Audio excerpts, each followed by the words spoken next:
Hello, everybody. My name is Mike Petraglia, and welcome to CLNS World Headquarters here in Boston.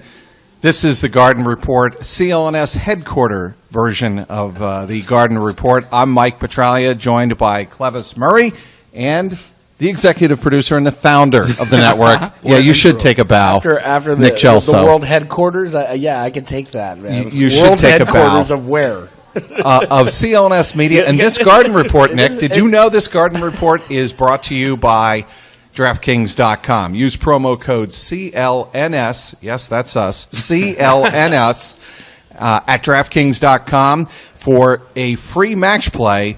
Go to DraftKings.com now and after you're watching the show, please. And watch the show, be informed, but use the promo code CLNS at DraftKings.com. All right, gentlemen, let's get to the Garden Report. Let's get to the business of the Celtics taking care of the 76ers, 114-103, and certainly the way this game started on Thursday in London, it looked like the rust was getting to the Celtics. Yeah. They fell down by 22 points, 49-27.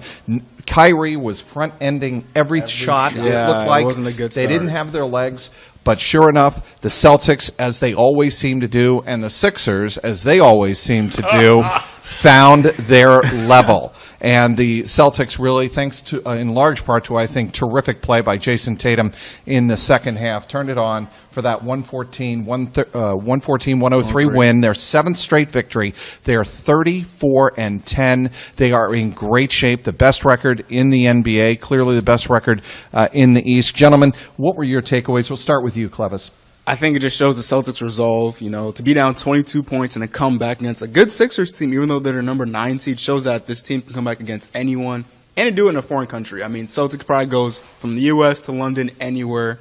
I think it shows also Jayson Tatum stepping up where you see your team is down and they need you the most. Right. He came alive in the third and fourth quarter. And also Marcus Morris, 19-8 off the bench. He also played a big role despite his little skirmish with Ben Simmons. No, that was the best part. Are you kidding me? No, it's great to see Morris back for sure. And also I think the takeaway, Trags, Jayson Tatum.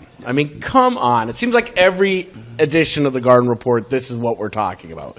Jayson Tatum. When I see a game, Celtics coming back the way they did, and Kyrie Irving only has 20 points, and we're talking Jayson Tatum, the Celtics' future is so bright. Well, wait, before you go, how long you been doing this? How many rookies have you seen prior to Tatum come through Boston that you had such a good feeling about their future for? I think Pierce. Pierce would be the place I'd really start. It's ironic because you didn't feel this way about Rajon Rondo until year number 2. Yeah, really? Because 2007. 3 almost. There were questions going into 08 about Rondo. That's true, but Rondo certainly took over in the 2008 playoffs, and that's when all the placards came up. You got Rondo. I'm wondering what all of the placards are going to read in the playoffs about Jayson Tatum, because clearly Celtics Nation believes that Jayson Tatum can take this team to big places. Trags, think about it. The same Celtics Nation that almost had a complete meltdown and panic attack when Red Auerbach, Danny Ainge, traded down the number 1 pick to get him. Okay. We'll get to this later, but when you have a game like this, when you have Markelle Fultz looking horrible in warm-ups, and that jump shot does not look good at all. No, it looks worse. Yes. It looks worse now. The Hicks looks worse. And when you contrast that with the way Jayson Tatum played in the clutch in the second half when the Celtics needed him, as they, a lot of their comeback came right before halftime, but they continued that momentum into the second half because Jayson Tatum got involved. When you contrast what Markelle Fultz is right now with what Jayson Tatum is right now. Oh my God. It's light years. It is light years, Clevis. Take Ben Simmons, Clevis, out of the equation here. Who is not light years away from Tatum at this point in that draft class? It's just Tatum by himself. To me, I think if Ben Simmons, who's a redshirt rookie, it would be between Tatum and Donovan Mitchell in Utah for Rookie of the Year.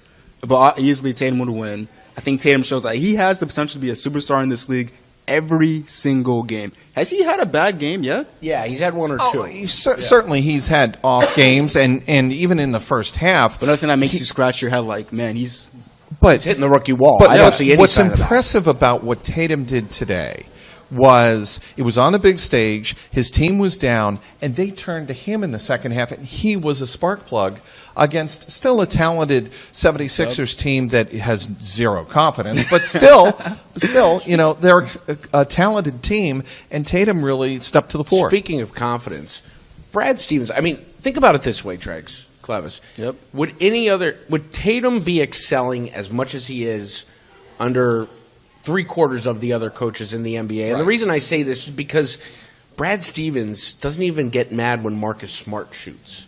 So how many NBA head coaches are going out there and saying to a rookie, you have free, just go do it? And to your point, Nick, I completely agree with you. I think with Brad Stevens, it shows the confidence. Because I think if Tatum was on another team, such as like the Suns or maybe the Kings, he wouldn't be performing because when you're on a bad team, you make bad decisions. Correct. When you're on a good team, you're learning from guys like Kyrie Irving, NBA champion Horford, a respected veteran, Brad Stevens, a respected coach. You pick up good habits that go long in your career. And early in the season, Kyrie Irving did talk about the beautifulness of having someone to start with a winning culture. All right.